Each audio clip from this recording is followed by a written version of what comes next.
यीशु मसीह का दूसरा आगमन कैसा होगा? हम देखेंगे बाइबल से पहला थिस्सलुनीकियों उसका 4वां अध्याय उसके 13वें और 18वें पद में पौलुस बताता है कि मसीह के लौटने का समय कैसा होगा। हम नहीं चाहते कि तुम उनके बारे में अनजान रहो जो प्रभु में सो गए हैं। यह बात उनके लिए कही गई है जो मसीह में मर गए। यीशु मरा और फिर जी उठा। जब मसीह लौटेगा तब जो मसीह में सोए हैं वे फिर से जी उठेंगे। जब मसीह लौटेगा तब हम जो जीवित हैं उनसे पहले नहीं उठा लिए जाएंगे। जो हमसे पहले मसीह में मर चुके हैं वे पहले कब्रों में से निकल आएंगे। वह पहला जी उठना होगा और उनके साथ हम भी प्रभु से मिलने के लिए बादलों में उठा लिए जाएंगे। अविश्वासी अगले 1000 साल तक नहीं जाएंगे, वे दूसरी बार के पुनरुत्थान में जाएंगे। उसके आगमन पर हमारा प्रभु ऊंची आवाज की पुकार के साथ उतरेगा। प्रथम स्वर्गदूत की आवाज और परमेश्वर की तुरही के साथ। तब प्रभु के सभी संत उसे बादलों में मिलने के लिए उठा लिए जाएंगे। यीशु ने जब अपने शिष्यों से उसके लौटने के बारे में बात की तब उसने भी इन्हीं बातों के विषय में बताया था। तो इसलिए अगर कोई तुमसे कहे वह यहाँ है या वह वहाँ है या वह गुप्त रूप में आने वाला है तो उनका विश्वास ना करना। जिस प्रकार से हम बाइबल में देखते हैं मत्ती रचित सुसमाचार उसका 24वां अध्याय उसके 26वें पद में वह असल में कह रहा था कि उसका आना गुप्त रूप में नहीं होगा, जैसे कि आज बहुत से लोग विश्वास करते हैं। उसका आना बिजली की चमक की तरह होगा जो पूर्व से पश्चिम तक चमकती है। हर आंख उसे देख सकेगी। मसीह का आना कब होगा? यीशु ने उसका भी उत्तर दिया, महाक्लेश के तुरंत बाद। बहुत लोगों का यह विश्वास है कि मसीह अपने संतों को महाक्लेश से पहले उठा लेगा, लेकिन बाइबल में कहीं भी ऐसा एक भी वचन नहीं है जो यह सिखाता हो। यह मनुष्यों का अपना धर्म सिद्धांत है।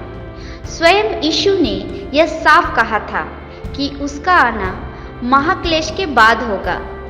जिन घटनाओं का यह पहला थिस्सलुनीकियों उसका 4वां अध्याय उसके 16वें और 17वें पद में उल्लेख किया गया है वे बिल्कुल वही हैं जिनका यीशु ने मत्ती रचित सुसमाचार उसका 24वां अध्याय उसके 30 और 31 पद में वर्णन किया। यीशु का तुरही की ऊंची आवाज के साथ स्वर्गदूतों के संग बादलों में प्रकट होना, उसके संतों का उससे मिलने के लिए आकाश में उठाया जाना। पहला थिस्सलुनीकियों उसका 5वां अध्याय उसके 2 पद में हम पढ़ते हैं कि जैसे रात में चोर आता है वैसे ही प्रभु के दिन के आने का होगा। एक चोर अपने आने का ऐलान नहीं करता, लेकिन एकाएक या अचानक से आता है। इसलिए जब प्रभु लौटेगा तब हर एक अविश्वासी चकित रह जाएगा, लेकिन हम जो ज्योति की संतान हैं प्रभु के आने की बाट जो रहे हैं, हम अंधकार में नहीं रहते। इसीलिए हमें आत्मिक रूप में सोए नहीं बल्कि जागते रहना है।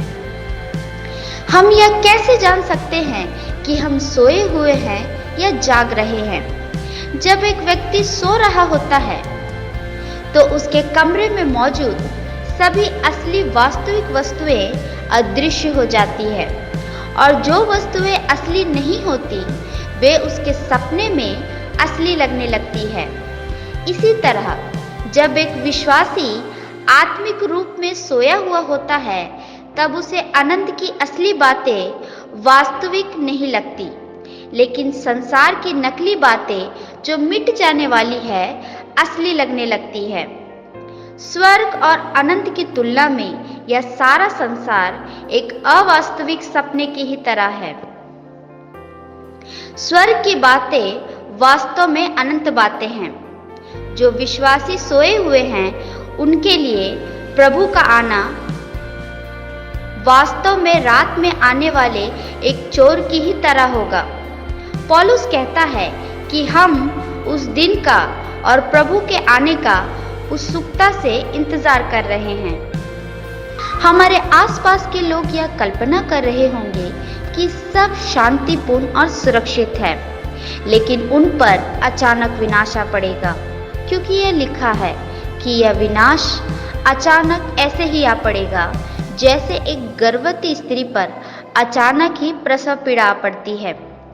यीशु ने भी अंतिम दिनों के बारे में बातें करते हुए इसी अभिव्यक्तित्व का उपयोग किया था। हर एक स्त्री यह जानती है कि एक संतान को जन्म देने से पहले उसे कई घंटों की दर्दनाक प्रसव पीड़ा में से गुजरना पड़ता है। कुछ माताएं कहती है कि वह पीड़ा उन्हें मृत्यु की पीड़ा जैसी महसूस हुई। इसके बाद ही एक बच्चे का जन्म होता है। यह महाक्लेश के उस पीड़ादायक समय काल का चित्र है जो मसीह के आने से पहले होगा। इस प्रसव पीड़ा के बिना किसी बच्चे का जन्म नहीं होता और प्रभु का आना इस पीड़ादायक महाक्लेश से पहले नहीं होगा। हम उस समय काल से भयभीत नहीं हैं। अगर उस समय में प्रभु हमें या उसकी साक्षी होने और सुसमाचार की खातिर अपने जीवनों का बलिदान चढ़ाने की अनुमति देता है तो वह हमारे लिए बड़े गौरव की बात होगी। अगर आपको हमारी वीडियो पसंद आई तो हमारे वीडियो को लाइक करें और अगर आप हमारे चैनल में नए हैं तो हमारे चैनल को सब्सक्राइब और बेल आइकन को दबाना ना भूलें, जिससे कि हमारी नोटिफिकेशन आप तक पहुंच पाए। और हमारी वीडियो कैसी लगी कमेंट बॉक्स में कमेंट करके ज़रूर बताइएगा। धन्यवाद। जय मसीह की।